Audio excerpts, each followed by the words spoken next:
Although we're moving in the right direction, a tough problem remains: daily traffic jams.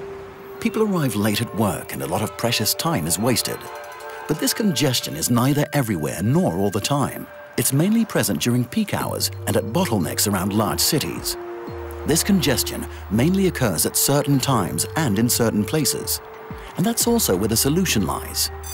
The solution is actually very simple: optimizing the use of roads at the busiest spots in the country and at the busiest times of the day. Because if there are just slightly fewer cars in a tailback, there won't be any traffic jam at all. But fewer cars in peak hours, isn't that an impossible undertaking? Not at all. Minister Schultz van Hagen has launched a special initiative, the Optimising Use program. The goal? Improving traffic flows by better utilizing roads, rail and waterways. And through optimizing the use of our road network, by the end of 2014, the Minister wants to see a 20% reduction in traffic congestion in the busiest regions at the busiest times. But she can't achieve this alone. That's why the government is collaborating with the business community and regional authorities. The government and the regions are investing some 1.4 billion euros in the program.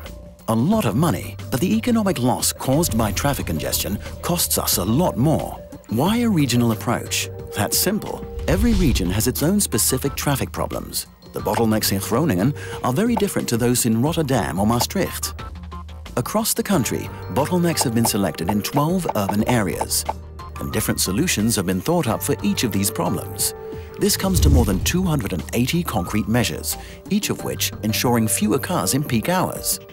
For example, the construction of new bicycle highways, or more bicycle parking facilities at train stations, as well as improved travel information, agreements on smart working, and e-bikes with staff discounts. No matter how different the regional approaches are, they all have one thing in common.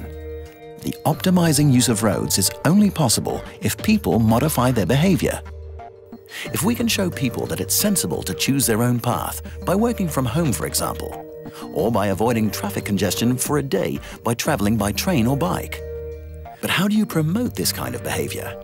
Companies can provide flexible working hours or offer the option of working from home. Authorities can build cycle paths and better bike parking facilities. In this way, increasingly more people would travel outside peak hours or leave the car at home now and then. They would see for themselves that it's good to be able to choose your own path. The power of the Optimising Use program lies in two things: collaboration among all stakeholders, authorities, companies, and employees, and practical solutions rather than theoretical reality on paper.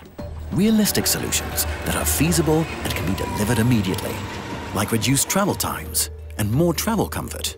If we have 1% fewer motorists at the busiest spots during peak hours, it will mean 10% less congestion.